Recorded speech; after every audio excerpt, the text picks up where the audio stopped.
นะตอนนี้สถานการณ์ชายแดนไทยกับเมียนมาก็อย่างที่รู้กันนะครับว่ามีความตึงเครียดแล้วก็มีการอพยพหลั่งไหลของผู้คนมูลนิธิยังมีเราก็ไปแจกข้าวแจกของนะครับกุฎดอนก็นำทีมไปตรงนี้ก็จะมาเล่าว่าบรรยากาศชายแดนเป็นยังไงตรงข้ามแม่สอดนะจังหวัดตากก็เป็นเมวดีก็กำลังคลุกรุ่นเรื่องของการสู้รบทางการพม่าเนี่ยก็คงจะไม่ยอมนะกำลังเคลื่อนพลจะไปเอาคืนที่เมวดีนะครับพูดถึงสถานการณ์พม่าท่านผู้ชมครับวันนี้ก็มีข่าวที่จริงๆก็เป็นข่าวมาเก่าแล้วแหละแต่ว่าวันนี้เพิ่งเผยแพร่เป็นทางการคำสั่งสภาความมั่นคงแห่งชาตินะครับฉบับที่1/2567อย่างที่ท่านผู้ชมเห็นอยู่บนจอนะครับเรื่องแต่งตั้งคณะกรรมการเฉพาะกิจบริหารสถานการณ์อันเนื่องมาจากความไม่สงบในเมียนมานะจริงๆก็เราก็ทราบกันอยู่แล้ววันก่อนโน้นท่านนายกเศรษฐาก็มีการประชุมแล้วสุดท้ายก็ได้อันนี้แหละครับตั้งคณะกรรมการขึ้นมาชุดหนึ่งคณะกรรมการเฉพาะกิจบริหารสถานการณ์อันเนื่องมาจากความไม่สงบในเมียนมาก็มีท่านดร.ปราณปรีไพฐานุกรนะครับรัฐมนตรีว่าการกระทรวงการต่างประเทศแล้วก็เป็นรองนายกด้วยนะครับเป็นประธานคณะกรรมการแล้วก็มีท่านผู้ช่วยรัฐมนตรีประจำกระทรวงการต่างประเทศท่านศรีศักดิ์พวงเกตแก้วแล้วก็ปลัดกระทรวงกลาโหมปลัดกระทรวงต่างประเทศปลัดมหาดไทยนะผู้อำนวยการสคช.สำนักข่าวกรองแห่งชาติผบ.ฐานสูงสุดผบ.บกนี่ผบ.ทบ.ผบ.ตร.แล้วก็อีกหลายตำแหน่งนะครับก็มาร่วมกันเป็นกรรมการนะโดยที่ท่านเลขาธิการสภาความมั่นคงแห่งชาติเป็นกรรมการและเลขานุการเลขาสมช.นาทีนี้ก็คือตำรวจนะครับบางคนลืมไปแล้วพลตำรวจเอกรอยอิงคภัยโรจน์ก็งานนี้ก็ถือเป็นงานที่จะต้องบริหารสถานการณ์กันนะครับเพราะว่าสงครามย่อยที่เป็นสงครามใหญ่ในเมียนมานาทีนี้นี่น่าจับตาเป็นอย่างยิ่งนะครับเพราะว่าการสู้รบทุกขั้นตอนนั้นเนี่ยมันกระเทือนถึงไทยถึงอาเซียนนะถึงความผันแปรของสถานการณ์โลกด้วยอันนี้ก็ติดตามกันต่อไปนะครับบางคนก็บอกว่าทำไมไม่มีชื่อคุณสุทินนะฮะงานนี้นี่คุณสุทินคลังแสงบดีกลาโหมนี่ก็คงไม่ต้องรับผิดชอบโดยตรงคือให้รัฐมนตรีต่างประเทศนะดร.ปานปรีท่านนี้แหละครับมาดูแลแล้วก็ถือว่าเหมาะเหม็งตรงกับสถานการณ์เพราะว่าต้องเกี่ยวเนื่องกับอาเซียนเกี่ยวเนื่องกับการต่างประเทศด้วยส่วนตัวแทนคุณสุทินนี่ก็มีอยู่แล้วเนี่ยนะครับผบ.เหล่าทัพปลัดกลาโหมดังนั้นก็ไม่ต้องไปวิเคราะห์กันแต่อย่างว่าแหละครับบังเอิญเรื่องของคุณสุทินนาทีนี้เนี่ยขยับขยื่นไปไหนทำอะไรก็เป็นข่าวเป็นคราวไปหมดเลยนะครับแต่แม้กระทั่งหลังสุดแล้วครับเมื่อวันที่19ซึ่งผมก็ต้องจำเป็นต้องมานำเสนอวันนี้เพื่อให้เข้าใจกันว่ากำลังมีใครคิดอ่านอะไรกันอย่างไรโดยเฉพาะอย่างยิ่งเรื่องนี้นะหรือฝันก่อนนะฝันกลางแดดหรือพรบ.กลาโหมหยุดปฏิวัติมันเรื่องใหญ่นะคุณสุทินนี่ตอนนี้ข่าวของท่านก็คือว่ากำลังจะหลุดจากตำแหน่งและบังเอิญวันที่19มีการประชุมสภากลาโหมแล้วก็ท่านผู้ช่วยรัฐมนตรีของท่านเนี่ยนะคุณจำนงชัยมงคลเนี่ยรูปนั่นแหละครับรู้สึกจะเป็นด็อกเตอร์ด้วยนะก็เป็นทีมกฎหมายของท่านแหละเป็นกรรมการผู้ช่วยรัฐมนตรีกลาโหมก็ได้ให้สัมภาษณ์เรื่องนี้สัมภาษณ์บอกกำลังแก้พรบจัดระเบียบราชการกลาโหม2551และรวมทั้งพรบศาลธรรมนูญศาลทหารนะครับ2 ฉบับมันกลายเป็นเรื่องใหญ่เพราะว่าบอกว่าการแก้เที่ยวนี้มีนัยยะที่จะไปหยุดยั้งการปฏิวัติแม่จริงๆคนลืมเรื่องปฏิวัติไปแล้วมั้งนะพอไปจุดพลุเรื่องนี้ก็กลายเป็นประเด็นขึ้นมานะก็เลยวันนี้มีความจำเป็นสักเล็กน้อยจะได้มาขยี้ข่าวเรื่องนี้นะเพื่อความเข้าใจร่วมกันจริงๆน่าเสียดายนะถ้าผมคิดว่าไม่เป็นแนวคิดของคุณสุทินสักเท่าใดนักหรอกเพราะคุณสุทินที่ผ่านมานั้นนี่คิดอ่านหลายเรื่องนี่เข้าท่านะผมนี่ชื่นชอบ80-90%ที่คุณสุทินคิดคุณสุทินพูดในสภาก็ดีนอกสภาก็ตามพรบที่จะแก้ไขกันนะครับก็คือพรบจัดระเบียบราชการกระทรวงกลาโหมแล้วก็พรบที่เกี่ยวข้องนะครับนี่ย้อนรอยพรบจัดระเบียบกลาโหมจริงๆก็มีมานมนานแล้วนะครับแต่เราปักหมุดเมื่อปี2503ฉบับที่ แล้วก็แก้ไขเปลี่ยนแปลงกันมาเรื่อยๆนะครับ2 3 4 5 6นะฮะแล้วก็จนมาถึงนะครับฉบับนี้นับหนึ่งใหม่ก็ในยุคของคมช.หลังปฏิวัติปี2549ยุคนั้นคมช.ทำกฎหมายหลายฉบับนะครับพรบกรมน.ก็ดีพรบจัดระเบียบกลาโหมปี2551เนี่ยยุคบิ๊กป้อมเป็นสนช.ตอนนั้นนะฮะนี่แหละครับก็เริ่มทำกันใหม่มันเป็นหลักกิโลเมตรที่สำคัญไปดูเนื้อหาที่เขาจะแก้ไขกันหน่อยมีอะไรบ้างนะฮะนี่นะครับต้องบอกท่านผู้ชมนิดหนึ่งเพราะว่าสื่อหลายสื่อบางสื่อหรือแม้กระทั่งนักการเมืองก็มักจะพูดนะครับคือพูดกันสับสนนิดหน่อยระหว่างคณะกรรมการแต่งตั้งโยกย้ายนายทหารกับกรรมการสภากลาโหมมันเป็นคนละชุดนะครับคนละมาตรานี่จะให้ดูมาตรา25การบริหารจัดการกำลังพลของกระทรวงกลาโหมให้เป็นไปตามกฎหมายและตามที่กระทรวงกลาโหมกำหนดนะมาตรา25นะครับไอ้ตรงนี้ที่เขาเรียก7เซียน7อรหันต์7เสือกลาโหมนะครับให้มีคณะกรรมการคณะหนึ่งประกอบด้วยรัฐมนตรีกลาโหมเป็นประธานรัฐมนตรีช่วยผบสูงสุดผบทบผบทรผบทอเป็นกรรมการปลัดกลาโหมเป็นกรรมการและเลขานุการและให้เจ้ากรมเสมียนตาเป็นผู้ช่วยเลขานุการมีอำนาจหน้าที่ในการพิจารณาแต่งตั้งนายทหารชั้นนายพลของศูนย์ราชการตามวรรค2และระหว่างสำนักงานปลัดกระทรวงและศูนย์ราชการในกองทัพไทยสรุปง่ายๆแปลไทยเป็นไทยก็คือว่ากรรมการ7เสือนี้แหละท่านผู้ชมนะหรือจะ6เสือก็ได้ถ้าปีไหนไม่มีรัฐมนตรีช่วยนะจะมีอำนาจในการแต่งตั้งพิจารณาโยกย้ายนายทหารระดับนายพลนะฮะพันเอกขึ้นเป็นนายพลตรีพลตรีเป็นพลโทอะไรก็ว่ากันไปต้องผ่านบอร์ดนี้นะครับซึ่งรัฐมนตรีกลาโหมเป็นประธานไอ้ตรงนี้แหละที่ว่าเป็น7เสือส่วนอีกมาตราหนึ่งที่เรียกว่าสภากลาโหมนี่จะดูแลการบริหารจัดการของกระทรวงกลาโหมไปที่มาตรานี้มาตรา42ให้มีสภากลาโหมอันนี้ท่านผู้ชมนะแล้วรัฐมนตรีกลาโหมก็เป็นประธานเหมือนเดิมจะมีรัฐมนตรีช่วยมีเจเลมีปลัดนะมีรองเสนาธิการทหารมี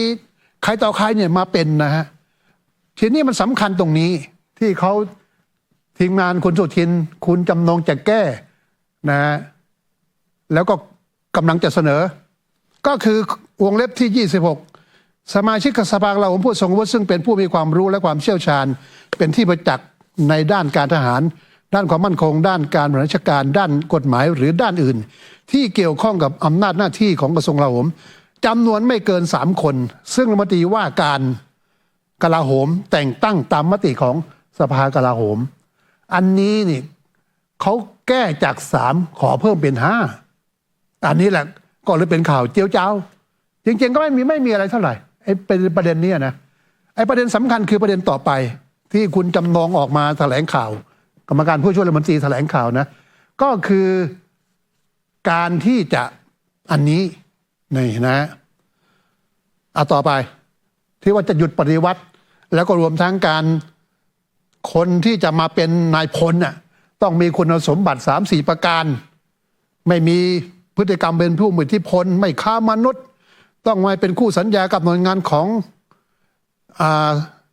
ในสังกัดกลาโหมหรือประกอบธุรกิจหรือกิจการไม่อยู่ระหว่างถูกสอบสวนทางวินัยหรือระหว่างถูกดำเนินคดีอาญาเว้นแต่ความผิดที่ได้กระทำโดยประมาทนะหรือมีความผิดละหุโทษอันนี้ก็ยังไม่เท่าไหร่ไอ้สำคัญตรงโน้นนะก็คืออำนาจที่บอกว่าให้อำนาจนายกโดยความเห็นชอบของครม.มีคำสั่งให้พรรคราชการทันทีเมื่อปรากฏข้อเท็จจริงว่า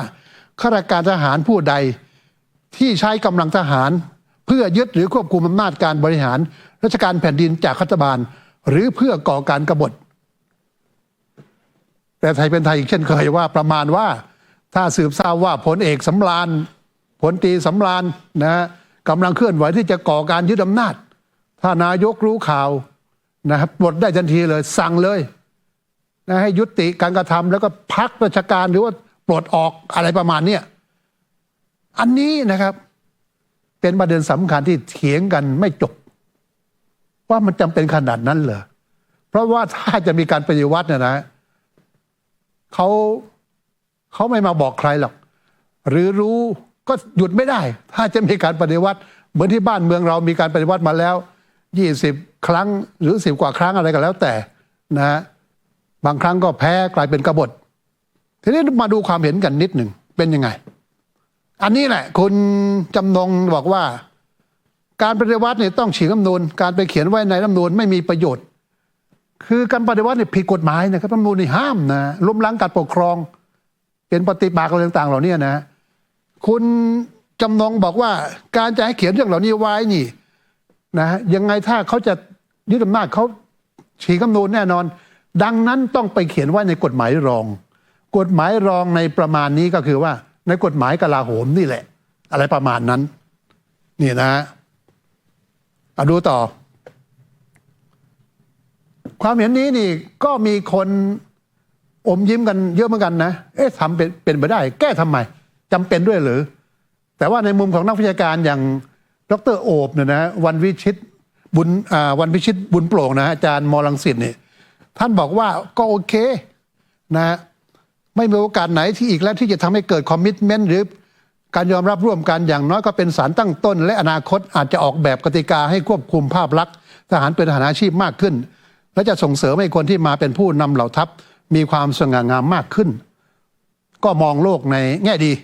นะก็เป็นสารตั้งต้นคือไม่มีใครเห็นด้วยการรัฐประหารหรอกท่านผู้ชม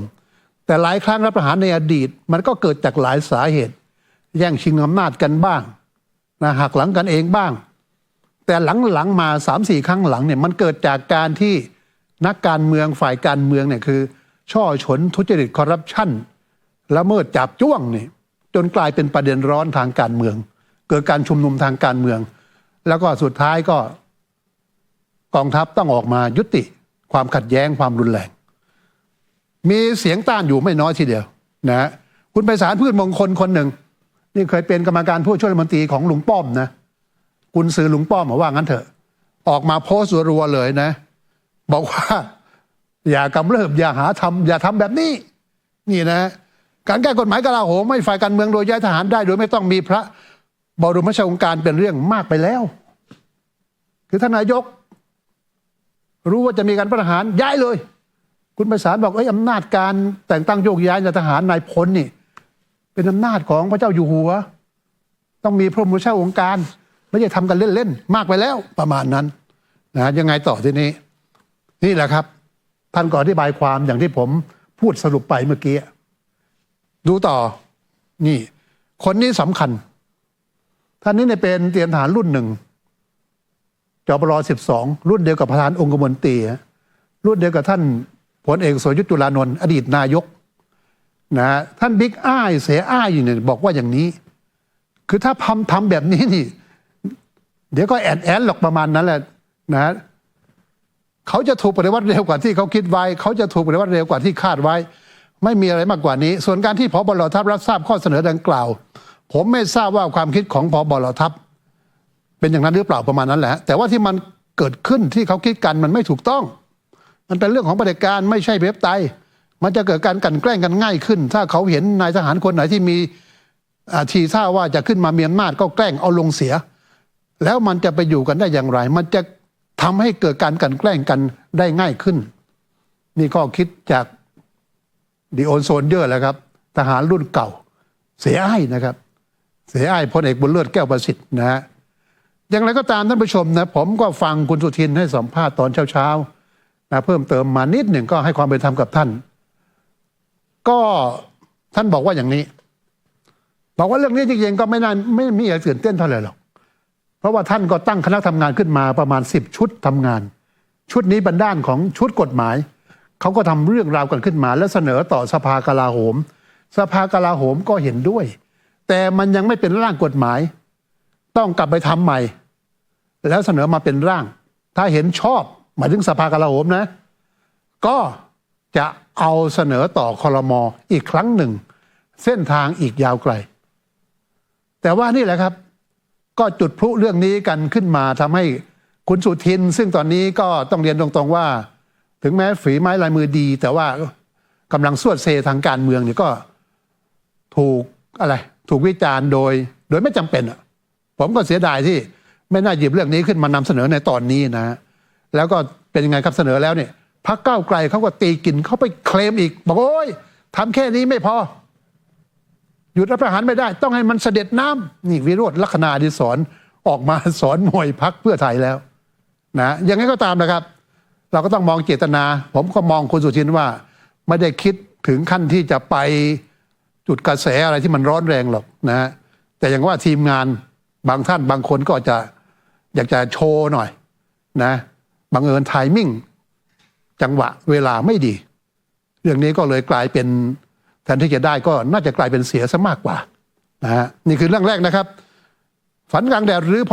รบกลาโหมหยุดปฏิวัติคือหยุดไม่ได้หรอกครับเพราะปฏิวัติเนี่ยถ้ามันจะเกิดมันต้องเกิดจากหลายสาเหตุมากมายก่ายกองแล้วก็ไม่มีใครอยากให้เกิดในพศนี้หรือพศหน้ามาร่วมสนับสนุนท็อปนิวส์นำเสนอความจริงได้แล้ววันนี้เพียงกดปุ่ม Super Thanks แล้วเลือกจำนวนเงินตามที่ต้องการได้เลยครับขอบคุณครับ